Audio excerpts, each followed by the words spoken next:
हर हर महादेव भक्तजनों, आज हम श्रवण करेंगे विघ्नहर्ता गणेश जी महाराज के जन्म की कथा। गणेश जी के जन्म की कथा हिंदू धर्म में अत्यंत लोकप्रिय और प्रेरणादायक है।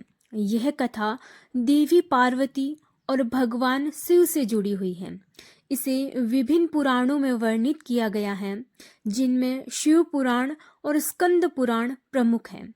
एक समय की बात है, देवी पार्वती कैलाश पर्वत में निवास कर रही थी।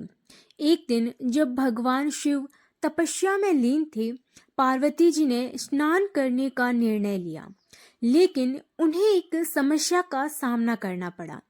किसी को उनके स्नान के समय पहरेदारी करनी थी, ताकि कोई भीतर ना आ सके।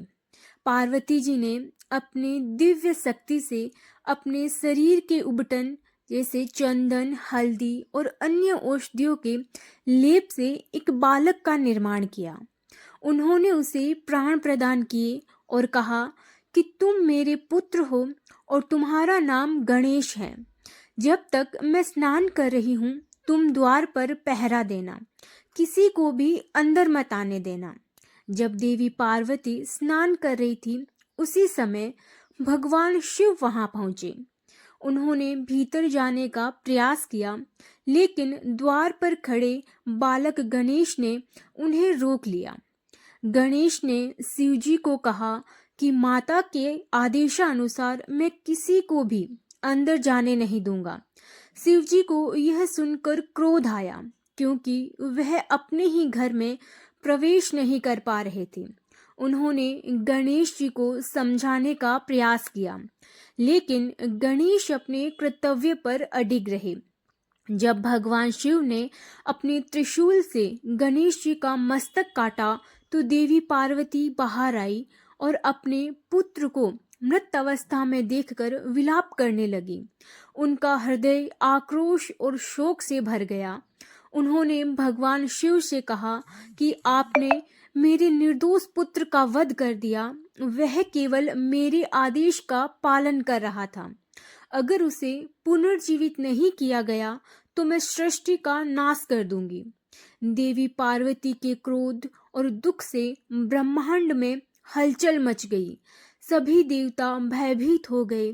तब भगवान शिव ने देवी पार्वती को शांत करने का प्रयास किया और गणेश जी को पुनर्जीवित करने का वचन दिया।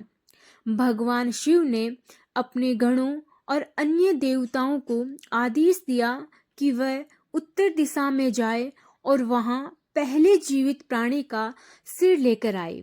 उन्होंने यह भी कहा कि वह सिर किसी जीवित प्राणी का होना चाहिए, जो अपनी माँ की ओर मुख करके सो रहा हो। गण और देवता उत्तर दिशा में गए और वहां एक हाथी का बच्चा देखा। वह अपनी माँ की ओर मुख करके सो रहा था। उन्होंने भगवान शिव के आदेश का पालन करते हुए उस हाथी का मस्तक काट लिया और उसे लेकर कैलाश पर्वत पर लौट आए। गणों और देवताओं द्वारा लाए गए हाथी के मस्तक को भगवान शिव ने गणेश जी के शरीर से जोड़ दिया। इसके बाद उन्होंने अपने दिव्य ज्ञान और शक्तियों का उपयोग करके गणेश जी को पुनः प्राणदान प्रदान किया। जैसे ही गणेश जी को प्राण मिले, वह जीवित हो उठे। देवी पार्वती ने अपने पुत्र को पुनः जीवित देखकर उन्हें हृदय से लगा लिया। पार्वती को संतुष्ट करने के लिए भगवान शिव ने गणेश जी को आशीर्वाद दिया। उन्होंने कहा कि गणेश, तुम अत्यंत बुद्धिमान, निष्ठावान और मेरे तथा पार्वती के लिए प्रिय हो। आज से तुम गणों के अधिपति, गणपति और सभी देवताओं में सबसे पहले पूजनीय हो। संसार में कोई भी शुभ कार्य तुम्हारी पूजा के बिना प्रारंभ नहीं किया जाएगा।